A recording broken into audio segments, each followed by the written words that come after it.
Are you struggling for consistency in your sim racing? Does your iRating look like a roller coaster? If so, we have good news for you. The way to get more consistent is to first understand what you're doing differently than the professionals. And VRS is the answer. With our competitive subscription, you will have the telemetry, setups, tutorials, and everything else you need to fully analyze your driving. Our data packs and the ability to compare your driving with the best in the world will show you exactly where to adjust your inputs, change your driving line, and shave seconds off of your lap times. And our powerful and precise Direct Force Pro wheelbase and precision pedals are being used by some of the world's best drivers. All these champions agree that VRS hardware is not just the best on the market, it's also priced well below the competition. So if you're looking to upgrade to direct drive and the best pedals in sim racing, VRS is your answer. If you want to get better, get faster, and make it happen sooner rather than later, you owe it to yourself to find out why so many people are switching to VRS. You'll be so glad that you did. Visit www.virtualracingschool.com and learn why the best use VRS.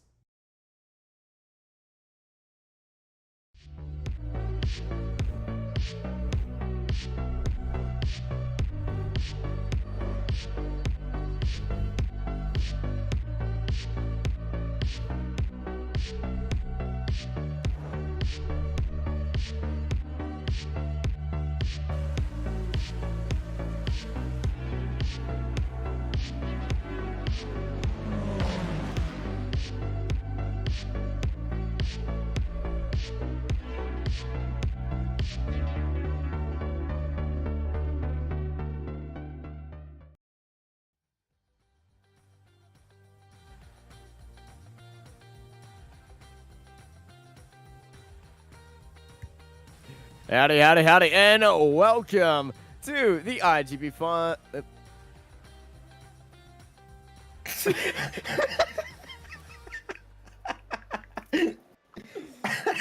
Well, at least it's the end of the year.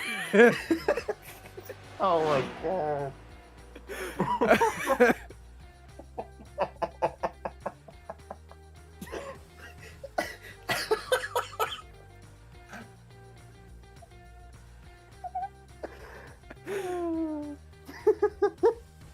Well, this was a professional start. Welcome to IGB. I done it again. Welcome to iRacing Formula 3.5 Championship here at Indianapolis Motor Speedway. It's the end of the year, the start of the new year for already a few of our drivers. I'm Austin. I'm joined by Aaron Smith. We got Smoothly Kimler in the production booth. You're here live watching Apex Racing TV.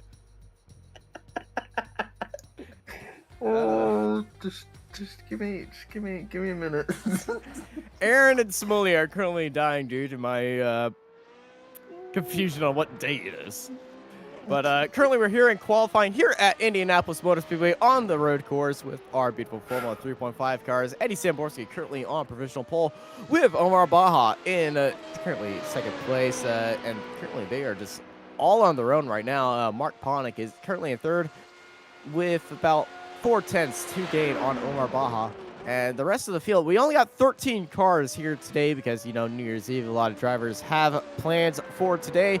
A lot of us commentators also have plans as well, but we all still show up because we all love racing. And I'm going to be honest, I'm kind of glad that we were racing here because it is at Indianapolis. I'm not biased at all towards this track, and it is a very fun road course. Ooh, Eddie locks up into the final section and actually goes on to the moto layout, which is actually, they run that layout in reverse, one of the few road courses that have a forwards and backwards layout.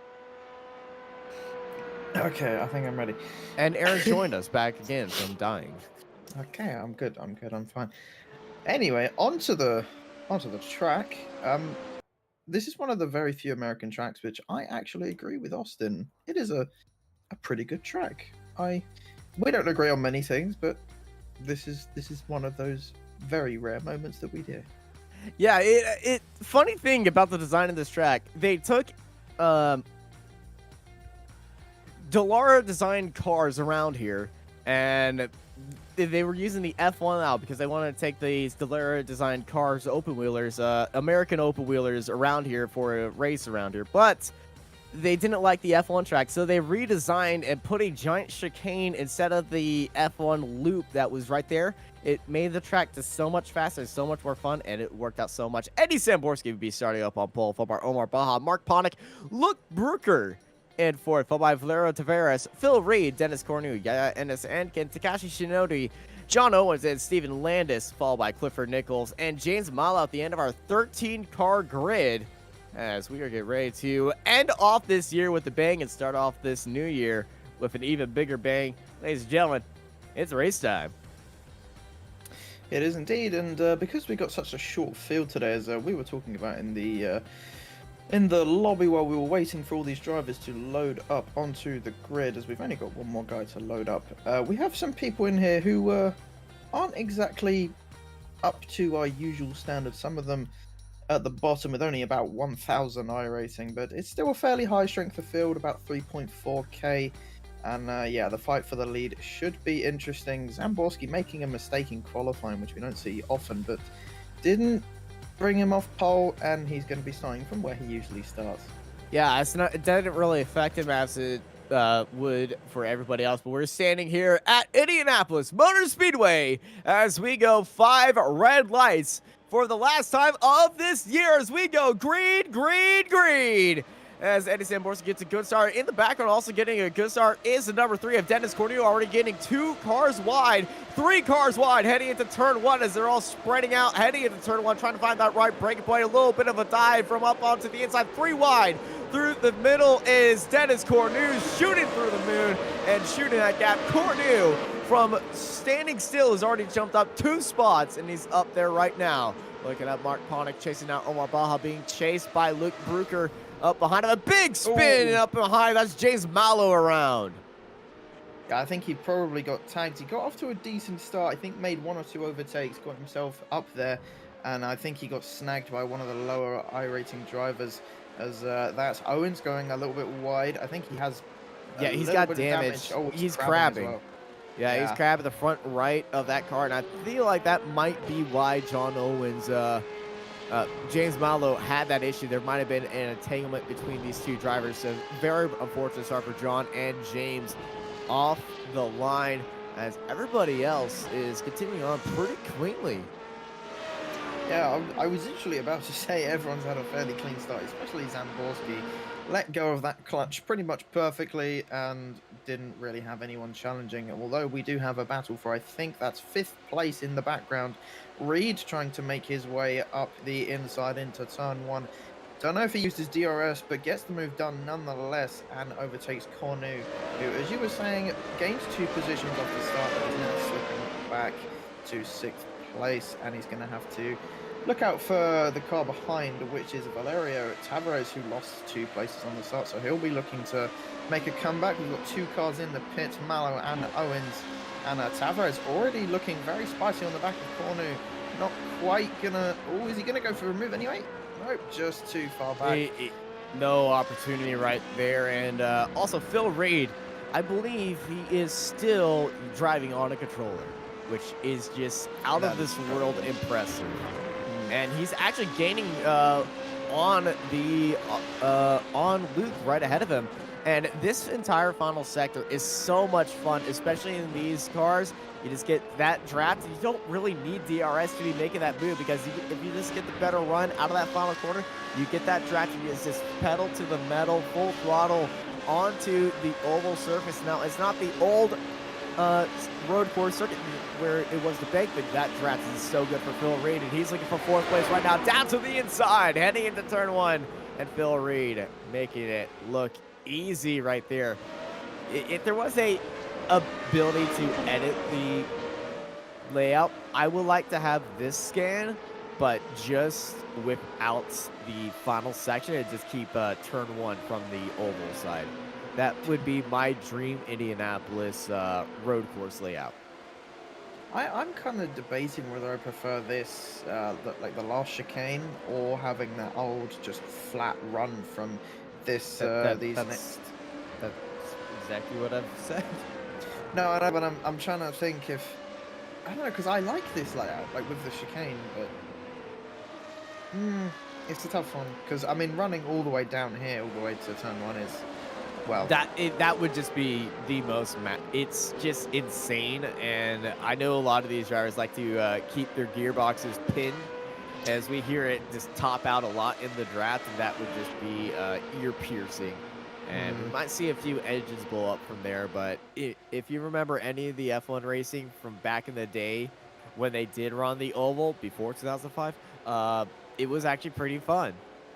Really exciting to watch before any tires blew up. I believe it was. Hold on, didn't they run it until 2007? Yes. Yeah, I thought so. Why did you say 2005? Well, that was the cursed year. Well, yeah, but 2006 and 2007 were still good races. Yeah. in my opinion. Especially 2006. Someone scored their first points in Formula 1. If you know that, you know. I have the feeling Austin doesn't know. Is it Seb?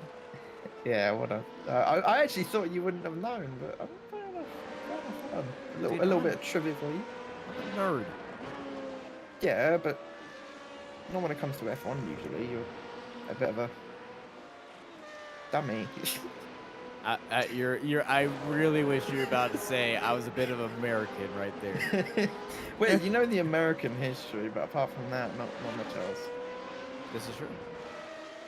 Speaking of which, the Indianapolis Oval was one of the longest-standing F1 tracks when it was introduced, because it was a F1 race. The Indianapolis, I'm allowed to say that fact, right? It's not January 1st here. The Indianapolis 500 was a F1 race for 10 years. So there is a list of F1 American winners that really messes with the formula of some things, because we got people who've never raced in a other F1 race and having listed F1 wins, that being AJ Foyt, which is a very big name here, but over there y'all would never know of him. I've heard of him. Yeah, you know of him, but he's never actually raced in an F1 race outside of the Indianapolis 500, which it's kind of like a grand series. What F1 was trying to do back then. I'm glad they don't do that anymore, but a series where it would just be like all the biggest events and drivers going for that would be pretty cool. Though I believe there are a few iRacing series that do that. That is a little bit different. As this is do Phil whatever you Reed want on in Mark Ponick, trying to get 3rd place now, and look at that time difference right there. 6/10 separates Reed and Ponick in the fight for 3rd place. And that inside curve at turn 1, I've walked this track, I've walked this layout before. That curb is massive. Well, I've never been to Indianapolis before, never even been to the States before. But yeah, I've gotten on top of that curb in, I think it was LMP2 cars, and yeah, it's You didn't make it through that turn cleanly. I When NASCAR came onto this road course for the first time, they were really abusing these curbs. They were hitting them as hard as they could, and they're just bolted down. It's just a bit of metal bolted down, pretty much. These temporary curves, not these curves on the outside. It's the temporary curves at that chicane. So they're bouncing off the curbs. They've actually broke the curb, the binding screws into the ground, and it shot the curb up into the air and caused one of the biggest crashes I've ever seen in NASCAR. That's saying something. And it's on a road course too, and it was just a all and out crazy period of that race. And the video is on YouTube if y'all wanted to check out the NASCAR Indianapolis road crash, where it's just nearly the entire field crashing at that chicane because somebody ripped up the curbing and it was just sticking up and just causing all the problems. And you're searching it right now, I see. I'm just interested, okay? But they've now fixed the curbs to make them a little bit more flat and a little bit more sturdy. But yeah, temporary chicane curbing is always a little bit trouble. You see that happen in street courses as well. But they've upped the strength of these curbs, as well as the outside curbs are very wavy, I would say. They're pretty deep on the outside in real life. I know heading into that tight braking zone, into the S's in front of the Indianapolis Motorsports Museum, the Indianapolis Motor Speedway Museum on the infield here. They're pretty deep curbing, so if you try to brake on these curbs, you're going to be feeling a lot of vibration, and the car is going to get very unsettled. Cool thing about when you go to Indianapolis for the Indianapolis Motor Speedway, or just visiting, you can really walk the track, and it's such a very cool experience. And also, you get to just know how giant this place is. I've just seen the crash, and yeah, oh my lord. Okay, yeah, you there. Huh.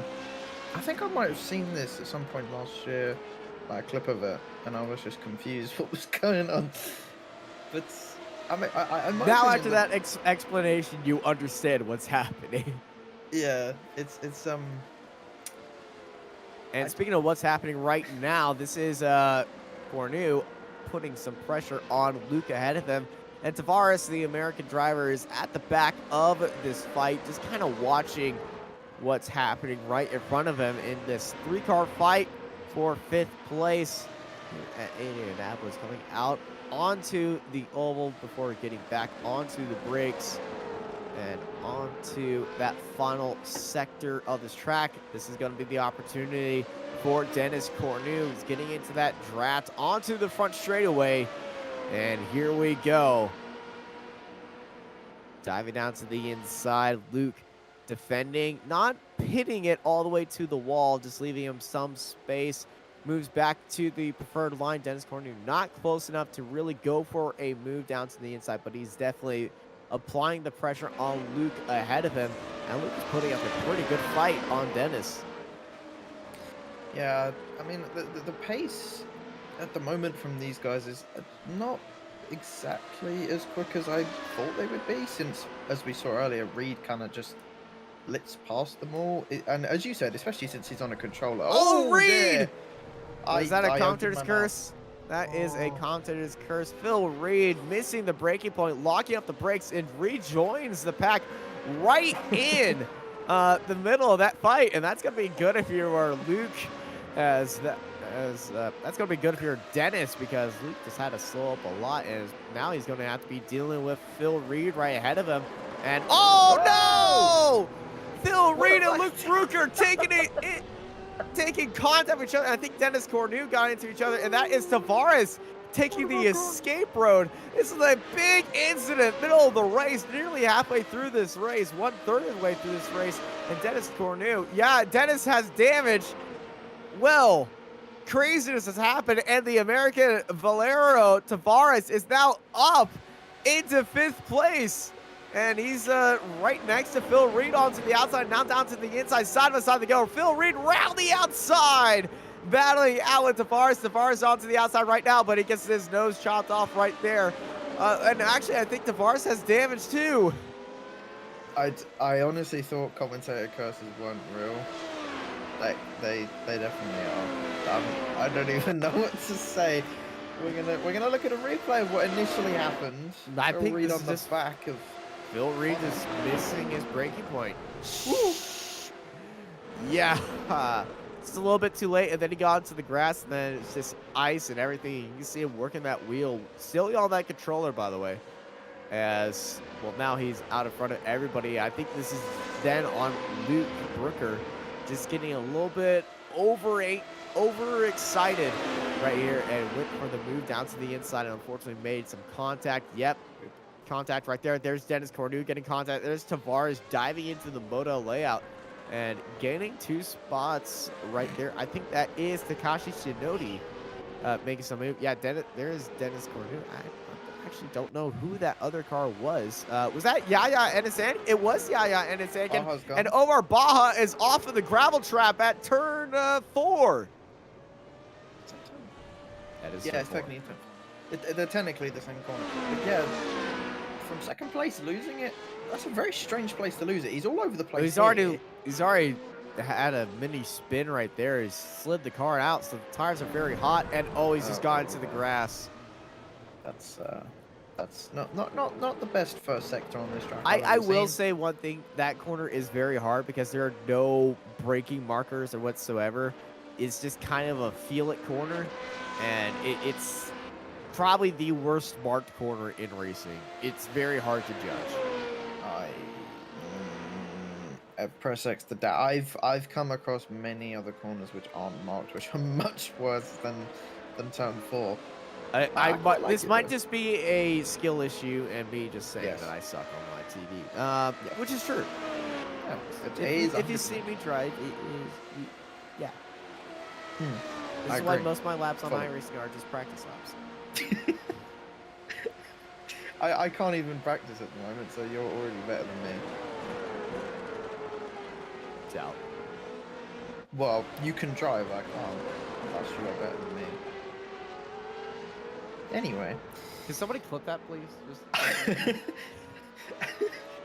it will be the only time I will ever say that.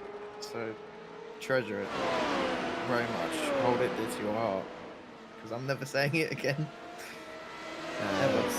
We got a good fight going on. Takashi getting a good run out of the chicane. Looking down to the inside. Side by side we go at the end of the straightaway. Deep into the break zone we go. And Takashi jumps up into 7th place on Luke, who is still nursing that car. I'm surprised he didn't go into the pit lane because that is one damaged car. This is Phil Reed. And Yaya and Anakin battling with each other, and Phil Reed down to the inside, regaining 4th spot right there. And Yaya was kind of off the pace, but after that mistake, Phil Reed is back into 4th place. Yeah, the fact that Phil Reed is on a controller, before I jinx him again, that is pretty incredible, because this game is pretty much unplayable on a controller, and that's Brooker coming into the pits. Yeah, he realizes that damage is too much. He's going to have to get that repaired. And big slide by Reed. What the hell? Excuse my language, but Phil Reed again on a controller. I don't know how he saved that. I don't know. As I was saying before, this game and controllers don't mix. But nevertheless, Tavares getting a pretty poor exit out of that chicane is going to allow... diving, he's got 1, he was looking for 2. That was a pretty good move, actually. Yeah, decent move on Ennis and Valerio. Got a perfect textbook move, and he saw that mistake by Phil Reed. He's going to be dealing with very hot tires, and Tavares, he could gain another spot, and Tavares Let's just say right next. That's Phil Reed hitting the wall, entering the corner. Did he? I believe I got American netcode, broadcast netcode, and just saw just a giant puff of smoke at the wall.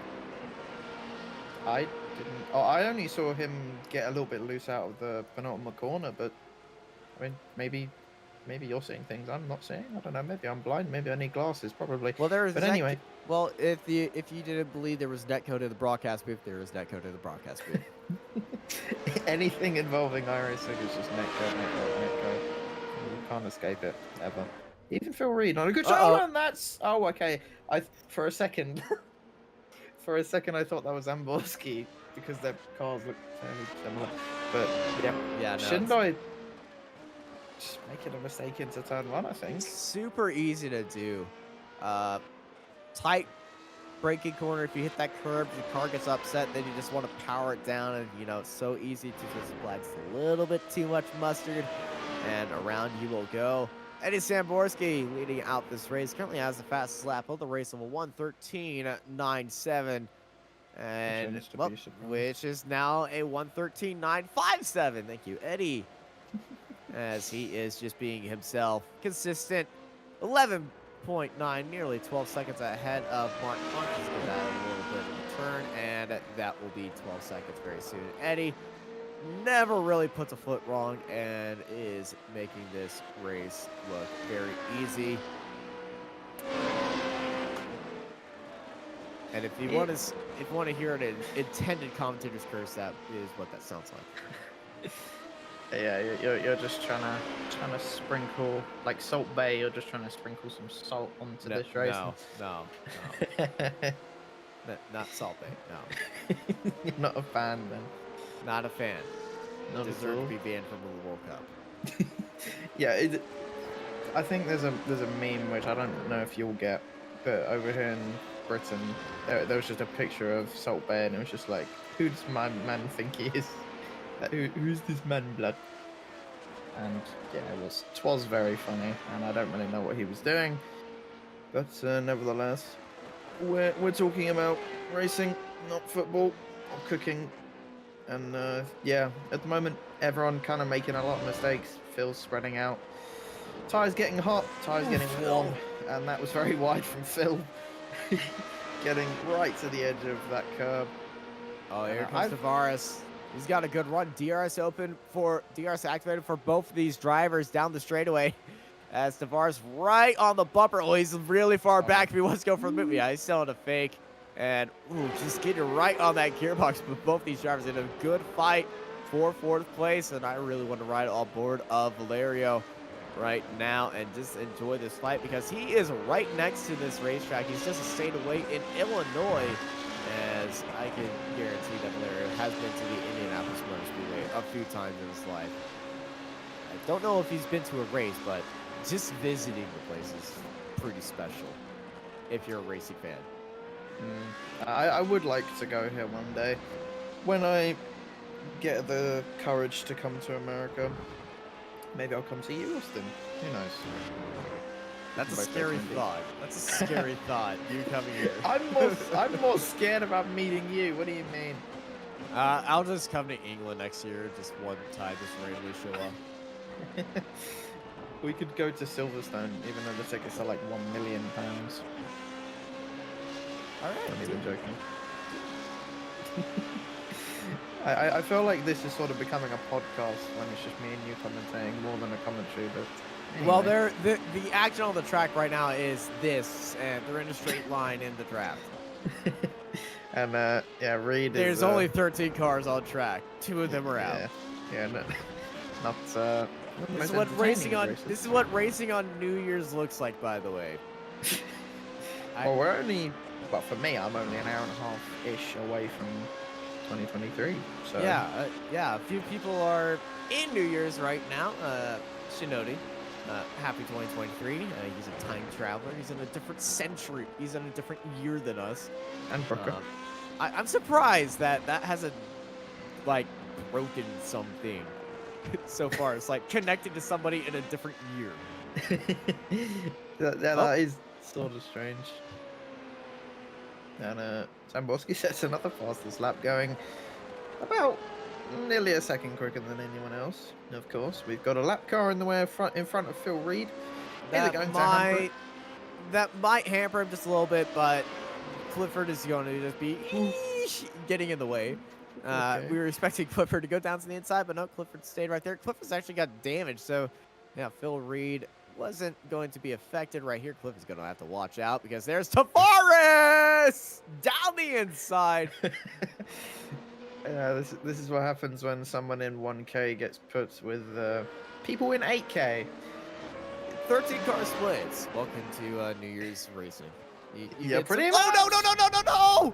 Collision between Clifford Nichols and the number 8 Yaya Anakin. It looked like Nichols just trying to hold it around the outside to let Anakin go down to the inside. And then okay, Clifford, hold the spice. I don't They think he was, spiced the eggnog just a little bit. I don't think he was very impressed. I was just a mess from both of them, really. We're gonna. I think he was just saying, hey, go down to the inside. I'm going to leave the inside open for you. But Yaya just held the line, and then I think Clifford just might have missed the quarter completely. Yeah, that was very bad timing by both of strange. them. Wrong Excuse place, me. wrong time.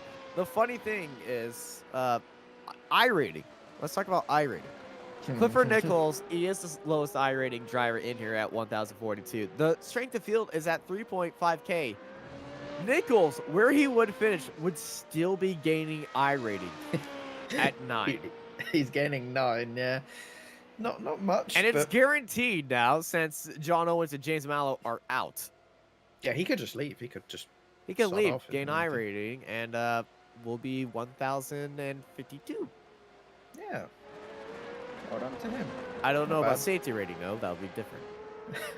He probably has gained quite a lot. At the moment, it's saying he has 5, but I think he probably has more than that. But we'll find out eventually how much he actually has. But yeah, to be fair, I mean, I don't think he again, was expecting to be showing up on the top split SLF race. no. And as we were talking about before the race, yeah, he we weren't expecting anything from Clifford at all. But hey ho, you know, it's not about winning; it's about participating. Some say, I disagree, but hey ho, he's having fun. Maybe just driving out on Indianapolis as Shindoi comes up to lap him. Let's hope he won't have any shenanigans to deal with, unlike Reed and Clifford's Atkin missed the had to corner deal right with. ahead of him. Yeah, just made it though. Just kept it on the Yeah, track. he's made it, but this is going to be the moment where Takashi is going to have to find out where he's going to make that move. And, ooh, that is Steven Landis around. That's at oh my god. That's at the end of the straightaway, the end of the back straight. What it's called the museum corner, because the Indianapolis museum, not a part of the speedway, by the way. It's its own little thing inside of the speedway. They're not together. Oh, that's cool. I mean, I know they have a museum in the airport. Like they have some Indy cars. Well, in there. I can tell you, if you've been to the if you ever go to the Indianapolis Motor Speedway Museum, it is a giant collection of cars, and there's also a underground part that not a lot of people get to see, but they started showing off. They have old Ferrari Le Mans cars in there and GT cars and everything. Even the world's fastest car, the Blackbird, I believe, one of the land speed car records holders in there. What the original Indianapolis 500 winner, the Mormon Wasp Special, is in there as well. There's so much cool stuff at that museum. So if you really want to do some good old classic car looking, search up the Indianapolis Motor Speedway Museum on YouTube. See some cool stuff. You can tell he's patriotic. Just a tiny bit. I'm not paid. This is not me being patriotic. This is me being passionate about this place. Yeah, as I have said, this is one of the very few tracks in America which I actually would like to go to. It's like a pretty family interesting. tradition of my dad and I. Every year we take a pilgrimage up to the Indianapolis Motor Speedway to see the 500. Yeah, if only Formula One wasn't that expensive, I would do the same every year with Silverstone. Actually, yeah, how much does it cost to go to the Indy 500? So grandstand tickets on the main straightaway for my dad and I, it's about $150. And, Hello. ooh, that's Landis off the track. I think he's just struggling at this point. He's after gone a that little bit mistake. deep. Well, he was being chased down by Mark Ponick behind him, but that is a very easy mistake. It's about $150, and that's just for the 500. For other races in IndyCar, I gave a Christmas gift out to my family all over the state of Texas. I bought everybody a grandstand ticket to see the last IndyCar Texas race before they reconfigured that oval again. They just love reconfiguring this track, don't they? Just keep making it better or worse. Not this track. The Texas oval. Yeah. Oh, my bad. For the price of one Formula One general admission 3-day ticket at Circuit of the Americas, I got more than 8 people to an IndyCar race. Yeah, that's... Thank you, Netflix. That speaks volumes. That genuinely speaks volumes. I think to go to Silverstone, it's like $1,000 per person now. Whereas me and my brother went for 2021 and it was $500 per person. It's doubled in price since. It's ridiculous. And Thank you, Netflix. genuinely. Oh, Phil Reed! Well, he's getting a little bit dicey around lap cars here today. But he's managed to get through there pretty nicely. Steven Landis just rocking a hard place. As this is Valerio. And yeah, Landis getting out of the way. Well, trying to get out of the way, but Valerio wants that draft, and now he's got his draft. He's happy. Landis gets off the throttle. Should be getting off the... Yep, there it goes. And there goes Valerio trying to chase out, but he logs up heading into turn 1, stays on the track, and continues on going as he starts lap 23 out of 29 here at Indianapolis, Indiana. Sorry, I'm getting very excited here. I'm getting the opposite. I'm starting to... Sorry, just fell asleep. Noises I thought I would never hear live on Apex Racing TV. That. Snoring. I never was expecting to hear that when I woke up out of bed today. What, snoring? Just having my headset vibrated by Aaron. I can do more if you want. No, please don't. Stop. This race has already gone downhill from the moment I messed up the title. We don't need more of it. Welcome back, guys, to ICP Fun. We're going to be spectating the race now.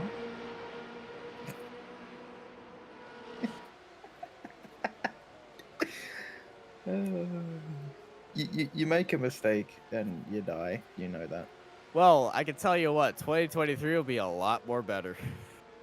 A lot more better. Yeah. Grammar. Compared to the last year of 2022. You've really not had a good time today, have you? Waking up at 6 in the morning and spilling water all over yourself. Just to watch a Manchester United game. Hey, we won, okay? We? Yes! Oh, that's a dive! Oh, that was a look by Valerio. And it's cost him a lot of time for no reason. He probably could have just waited for the main straight, but hey, I'm not the one he driving. was feeling a little bit spicy. He wanted to go for it. Try to catch him off guard. And yes, I said we because I'm in a supporter group, so we. I didn't support Man United. Oh, surprise. Did I tell you what team I support? Arsenal. How dare you? Well, I'm offended. Okay, wow. Aren't they the top? Aren't they at the top of? They're the top of the table. I wouldn't be offended if somebody said that. No, I'm offended because I don't support Arsenal. I support their rivals. Ow. Spurs. Oh yes. Yes. Yeah, I hate the fact that Arsenal are top of the league right now. Despise it. I really, really hate it. And I hate the fact that Arsenal fans will never shut up about it. Anyway. Welcome to Aaron gets mad at Austin, just wants to poke him.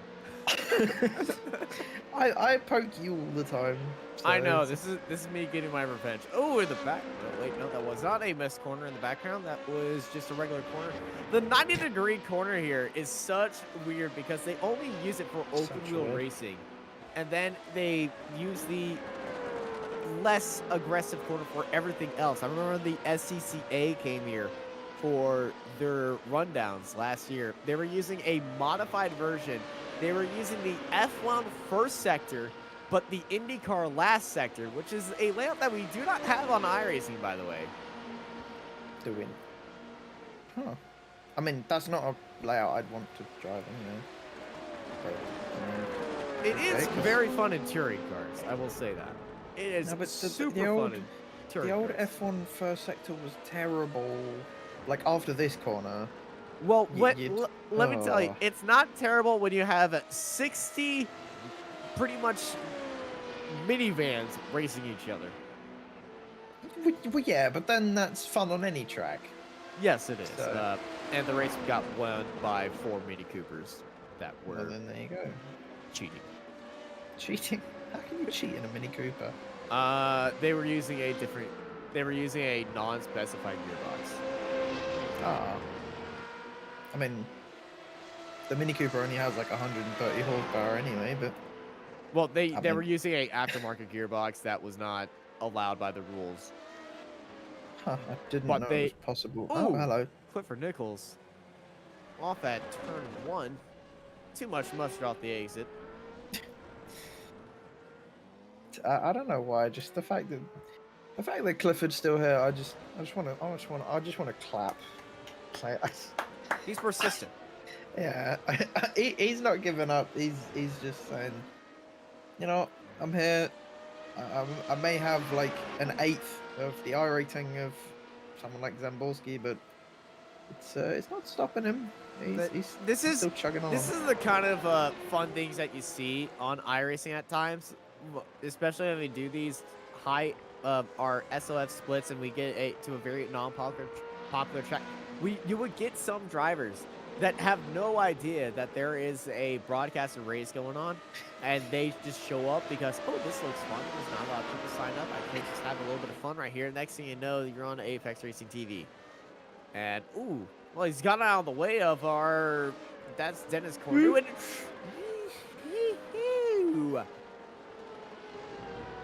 And So- almost making contact with Omar Baja. Baja's had a fairly eventful race. Baja was Awesome. probably seeing that flash before his eyes, be like, I know fireworks about to be launched off in a part of the world, but not right now. It's still, what part of... It's still 2 p.m. for Omar Baja right now, the Californian. I like how you know that. Well, I'm in Texas, they're 2 hours behind me. That makes sense. Eddie Yeah, is 1 hour ahead of me. I still find it unbelievable that a country can have different time zones. Welcome to America. We're massive. So the people. I'm You're wrong. sorry. Well, I mean, I think the only other country to have that is Russia, I think, and maybe China No. and Australia. I would stop right now. White flag is in the air. Last lap. As Phil Reed, Oh, hello. his car off the track. I believe, Yeah. knock on wood, that would be Clifford Nichols. I'm not sure. It Maybe? was. Oh yeah, it was. Thank you, he's Minimap. just- He's had such a fun time. I mean, I don't blame him. I mean, just you know, just chilling, running around in last, still gaining iRacing. I mean, not much, but it's something, I guess. I mean, this is the closest battle as well we've had all race. Oh, no. Never mind. Well, he saved it, kept it on the track, but big lockup by Tavares heading into the first corner. And that is the nail in the coffin for most of these drivers, unless there is a catastrophic mistake by one driver to just absolutely change the order. But we're not going to be seeing that. Eddie Zamborski comes across that final corner and takes the last win of 2022 here at Indianapolis Motor Speedway as Eddie Zamborski comes across the line with a 1:13.1 to bring in the new year with a win for a few of our drivers right now. Mark Ponick comes across the line. He's actually heading into that final corner. He's being chased by Omar Baja, who's 1.1 seconds behind him, but it's just going to be too far back for Baja as Mark Ponick, the Canadian, is going to be ending this with a podium as well as Omar Baja. And there is Dennis Cornu right behind him in 9th place. Got involved in that incident in the middle of the race. Had to go into the pit stop and brings it back into 9th place. Luke Brooker in 8th place as Phil Reed and Tavares comes across the line at 4th and 5th. Yeah, Ennis Adkin all on his own. It's a up and down day for Yaya, but it's going to be a good finish for him, getting some I rating and a good end to the year by most of these drivers. A very uneventful race, but still more cars on track than the 2005 F1 Grand Prix here at Indianapolis. Not by much at all. It's about 2 times as many cars that took the start. It was 6 cars. Right? Yeah. And I think only 7 finished on the lead lap. Wait, what? In this race. Oh. I don't mean in 2005. Someone didn't just magically appear on the track just cause. Yeah, I was about to say, your math is just like, wait a minute. 6 started, 7 finished. What? Actually, I think... What was the turbo snail on the track, surprisingly? But yeah, Eddie Samborski takes the win from Mark, ahead of Mark Bonnick with Omar Baja right behind him in 3rd place. They're then followed by Phil Reed and Valerio Tavares in 5th, with and Sandkit, Takashi Ginodi, Luke Brooker, Dennis Cornelius, Stephen Landis, Clifford Nichols, James Mallow, and John Owens at the end of our 13 car grid here from Indianapolis Motor Speedway at the road course. Next week is a completely new year here in iRacing, and it's going to be a lot of fun as we head to... Yeah. As I look it up, we head to your favorite track, Barcelona, the historic layout, as it's going to be a lot of fun heading overseas to Spain to start off 2023 on January 3rd, the week of January 3rd. We'll see you all next week on the 7th of 2023. As we actually joined by Mark Ponting. I wasn't expecting Mark to hop in here, but yeah, we are joined by Mark. Mark, how are you feeling today, and how's the new year? Well, not quite New Year yet here. We've got a few. You're just 1 hour ahead of me, not 20. Yeah, exactly. Man, that was an effort, I'll tell you. I think it's my first strength of field race in a year, so a bit rusty. Yeah, your name is very familiar to me, but you haven't showed up in the past few seasons, but it's like you haven't left. Joining back in 2nd on the finish, you qualified 3rd, and walk us through that race and how it was throughout the day and racing on these Indianapolis road course. It's a weird one. The track has such a bizarre flow to it. It's like drag strip and a bunch of awkward chicanes and a drag strip and a bunch of awkward turns. Well, it was designed by IndyCar drivers. Yeah, exactly. I guess anytime you have a roval, it's a compromise, right? But yeah, I mean, in the end, it was good fun. I think 2 more laps and Omar would have got me. He got me in the race just before this one. And I had a couple of wicked unforced errors. This track does seem to inspire those. But yeah, it was good fun. You know, congrats to Ed for the win and Omar for the 3rd, and a thanks to Dennis. I'm sure you guys saw it in the race enough where he was basically on my tail for like 15 laps, and just didn't really push it to unlap himself, which I think he could have, and I would have told him to if it wasn't for the fact that I knew Omar was going to catch me if I let him do that. So it worked out pretty well. Everything works out great for you right there as you finish in 2nd. You gained 57 I rating here today. And, you know, we head to Barcelona next week, the historic layout. Are we going to be seeing a return of you next week, or was this a one-time deal? It's hard to say. Like, it's not like I was actually dodging the series, but, you know, COVID finally let everything open up. And that meant we could do stuff, and I just knew that my participation would drop like a rock following that. So I went from a full-on never missed a race for a couple seasons all the way down to missing basically 3 seasons in a row. So Well, it's good to have you back here, Mark. Hope you enjoy the new year. I hope all your celebrations go well. We'll hopefully see you back in 2023.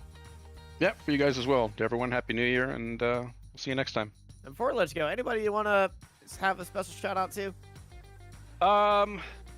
Yeah, let's go with the girlfriend who's been patient through all this. She's like, it's New Year's Eve, you're not racing. I'm like, yeah, I am actually. But like I said, we still got 6.5 hours to get there. There's tons of time. Well, so you can celebrate with her right now with a good podium finish. Mark Ponick, everybody. Aaron, any final words?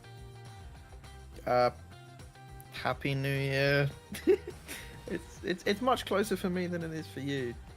Well, thank you everybody for painful. joining us here on Apex Racing TV. My Hope throat you all hurts. have a wonderful new year in 2023, and let's have a lot of fun. We'll be seeing y'all next week when we head to Barcelona. I've been joined by Aaron Smith with Samuli Kimo in the production booth. I'm Austin Knight, and I hope y'all have a good night and a happy new year. Cheers.